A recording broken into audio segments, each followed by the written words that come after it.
welcome to our vlog. So for today's video, we were going to visit one historical places here in Tagbilaran City. So what are you waiting for? Let's go and meet the other girlies in 3, 2, 1. Hello guys! So right now we are here in Cathedral Parish of St. Joseph the Worker.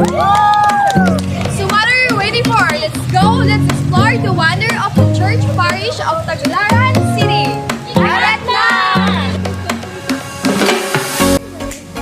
This cathedral church was first built in the year of 1787. Wow, tubig ang gayo din no. Tiguan ko dyan sa mga lulo na to. Okay, so let's go. The St. Joseph Cathedral is one of the oldest churches in Bohol, was built in 1595. It is located in Tagbilaran City Bohol near Plaza Rizal and the provincial capital. It is also referred to as San Jose de Tagbilaran Church, Tagbilaran Cathedral, Cathedral Parish of St. Joseph the Worker, and Diocesan Shrine of St. Joseph. During Spanish times, what was then the church in Tagbilaran was founded by Jesuit priests who arrived in 1596.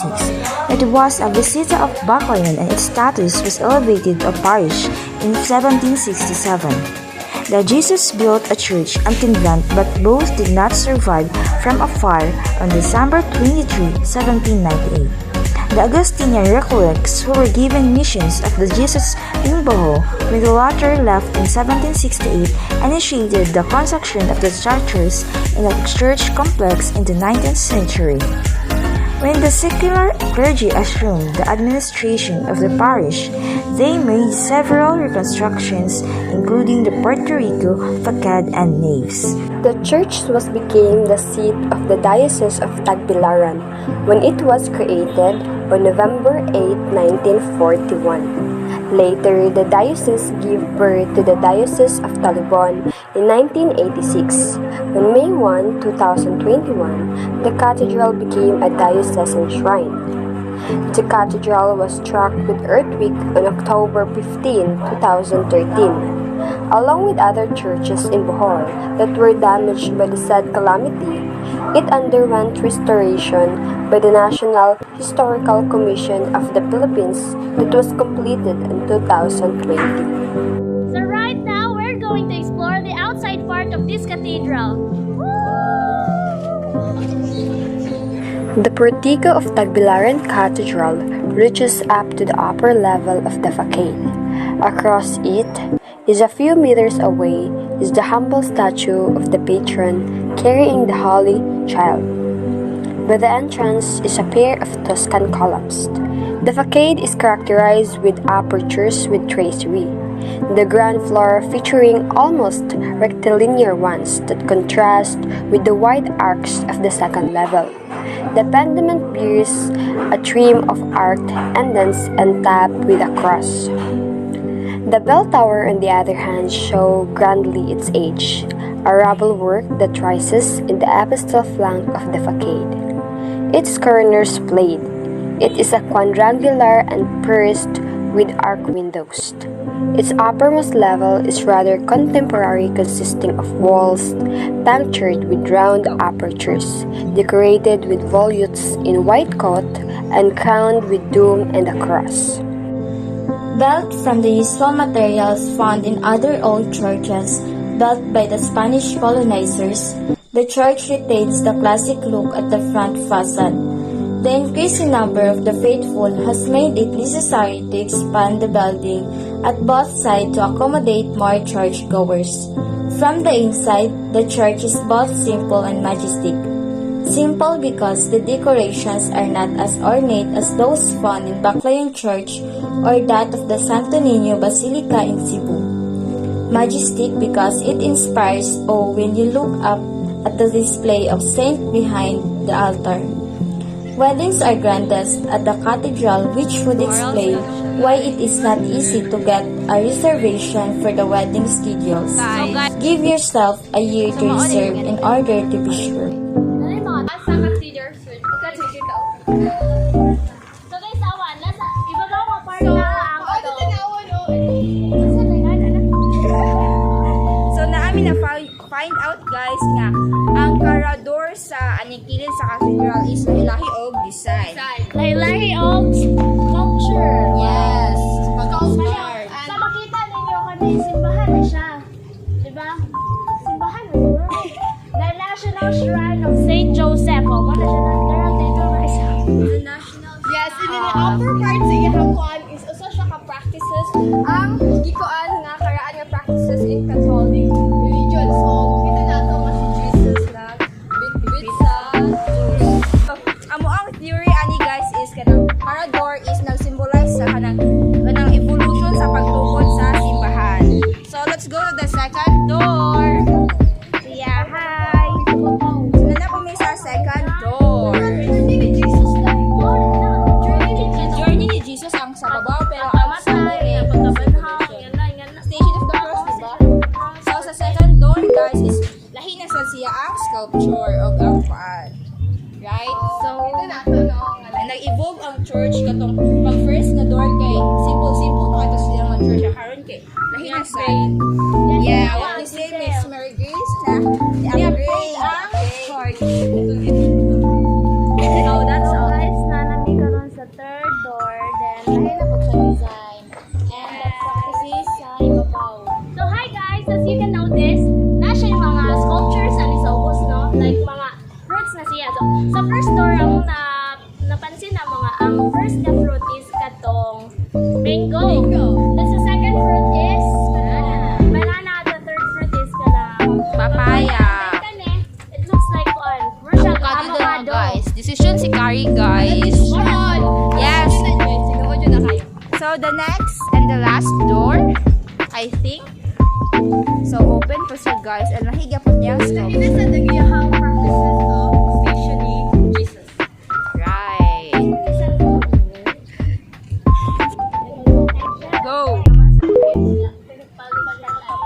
So guys, nag-wonder dyan sila sa bricks guys. Ano sa ito yung giingan? For further information, discovered yung tamo nga ang kanina mga bricks is made of eggshell And corals. yeah, ang gipapalit ani based on sa atong research Ang is build ko no, ang mga bricks, wala gamitin semento. Kaya walay semento pa itong atay. So, ang ilang Yes. gamit is Egg yolk. Egg white? Yes, Egg white? Okay, egg white. Ay, okay na, Mary Grace. Okay ka, Mary Grace. So guys, tawag guys. Ilahang gitry og ligon budget gay. 1, 2, 3, go. Birahita man. karaan nagyud kayo kay gitubuan nagdahon-dahon. Oh, dahon-dahon daw guys. Ito yung ato is rock, very rock. Yeah. Masya ka nag-carve ito sa stone. Or sa wall. Mga namurag nasa dagat nga mga bato no. Kaya nga ni man katalinis sa mga kwan. Right. One of the significance of the church is that church is more than simply place in which Christians worship on a Sunday. It is an active Christian presence that should impact on the lives of individuals in the local community. By words and actions, churches seek to act out of the message of the gospel. Church is more than a group of people with a shared faith. Believers are to represent God's eternal plans and purposes on earth. As such, the church has been given collective authority to draw heaven into His day. When a believer operates in obedience to God's word and His will, they gain access to the keys that unlock heaven's power to act on earth. Every believer should be a part of an active ministry that possesses and operates with the keys of the kingdom. Hello guys, do you know that aside from its religious significance, the St. Joseph Parish Cathedral is also a historical site? During the Philippine Revolution against Spain in 1898, the cathedral served as a refuge for the revolutionary forces. It was also serves as a hospital during the World War II. The cathedral's prominent location in the city centers makes it a recognizable landmark and a popular destination for tourists of pilgrims. Its annual fiesta celebration every March 19 attracts thousands visitors from different parts of the country. Overall, St. Joseph Parish Cathedral is a significant cultural and religious symbol in Tagbilaran City, representing the faith, history, and traditions of the Boholano people. Yes, more on that, this Cathedral Parish Church is also significant because each one of Boholanos through their faith to God brings them more closer to each other and uphold the homeless people as well as stray animals. Also it serves as a living memory of someone's special day such as a wedding and baptism. Nama sa mga door guys, mudong ni sa dagutanan kay aron managkot para makalampo sa among Dahil ko na mo score sa midterm guys. Kay ano pertandaan Dili, ni dili, dapat ipapasar mi guys. So let's go. Sa mo tao.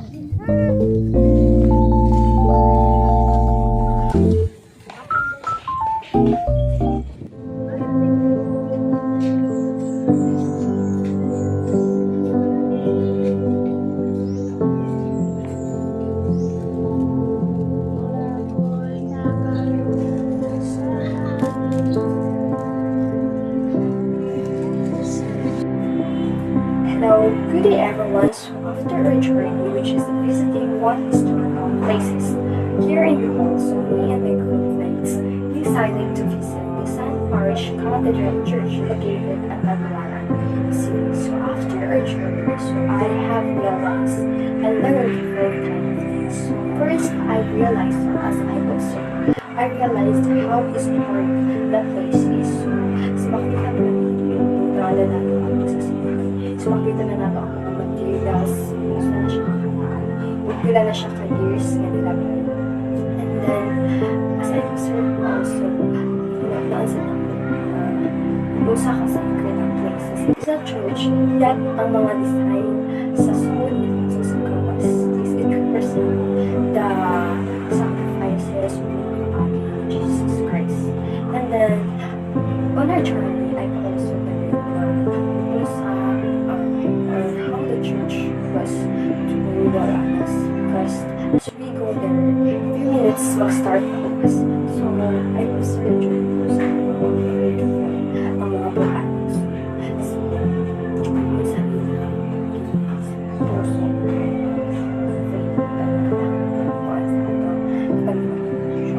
in addition,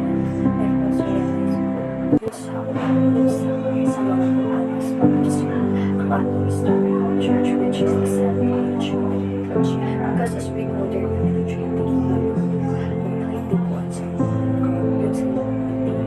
preserve our church para sa mga generations. So that is all what I have realized and learned during my journeys. So after we visit the Church of St. Joseph Cathedral, I learned about their history. I realized that the St. Joseph Cathedral Church is very unique, since the sculptures of this church is very interesting, and I've observed that it was made by corals, rocks, and others. And as I see inside and outside the church, is that the doors and some of the walls are adorned with quotes and historic images.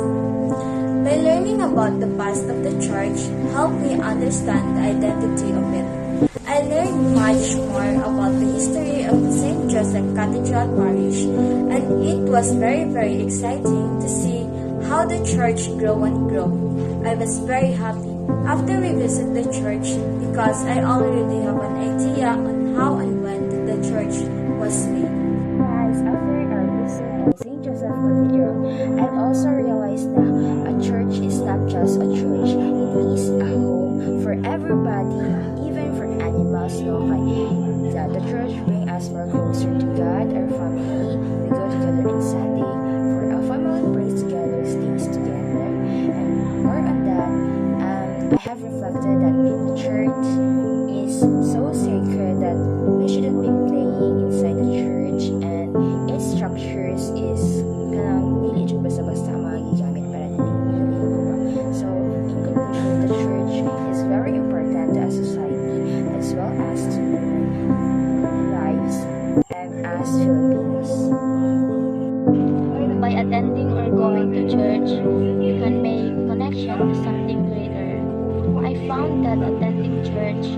helps me to feel connected to something greater than myself.